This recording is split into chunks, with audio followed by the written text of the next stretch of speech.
Hi, this is Dennis Nessler, Editor-in-Chief of Lodging Magazine. I'm here today with Robert Cole, President and CEO of Hospitality Ventures Management Group. How you doing, Robert? Good morning, Dennis. How are you? I'm good, good. How's the event been for you so far? It's been great, other than the weather yesterday. Yeah, we got the sun back. Sun's back today, but it's been very productive, lots of meetings. Definitely still very optimistic in general about the business and industry going forward, especially the back half of 2024. Okay. Did you hear anything yesterday that gave you pause, or generally a positive vibe you're kind of getting from things? Yeah, generally optimistic. I think what we're seeing and hearing, I think there'll be less people on the sidelines as we get through the year, as opposed to where we landed in 23 from a capital deployment standpoint. And so I definitely think, again, especially the last 2 quarters of the year, there'll be a lot more transactions than there were at the same time period last year. Yeah, it's certainly been quiet for at least for 23.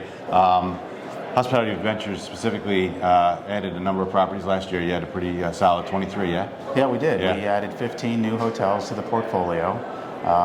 Most of those were owners who were not happy generally with the performance of their hotels, and so they engaged us to come in and improve various things like their RevPAR index, operating margins, guest scores, just total revenue, obviously. So we're well positioned. We're known as kind of turnaround experts, and we definitely had one of our best years from a new property transition standpoint. And so no, it was an excellent year from a growth perspective. What is it operationally that you guys do to turn around properties? What are some of the things that you're able to identify quickly, or is it a cost cutting equation? How do you guys do that? It's usually both.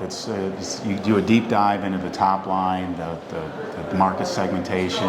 Where's the hotel missing from a revenue standpoint? Is it group? Is it leisure? Is it rate, revenue management, digital marketing, or all the above?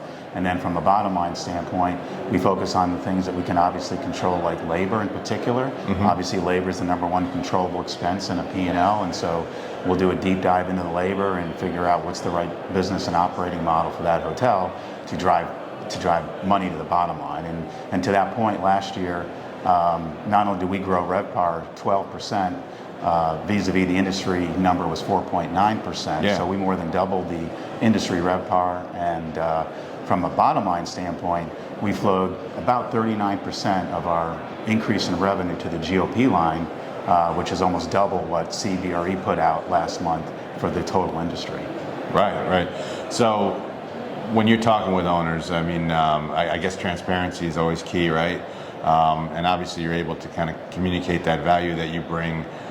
You work with a lot of the same owners, or you kind of, how is that working? Both. We have definitely some very solid relationships with owners and capital partners who are on a mission to grow and who are very focused on their revenues and bottom line performance. And we've also, the past couple of years, we've done a great job enlisting some new partners and new owner relationships. And to that point, we just hired a new Chief Growth Officer, Mike Woodward. Okay. And he started last week, and he's going to be leading the growth and investment team. And we look for him to also bring in some new sources of capital, new relationships, et cetera, et cetera. So we're very excited about Mike joining the team.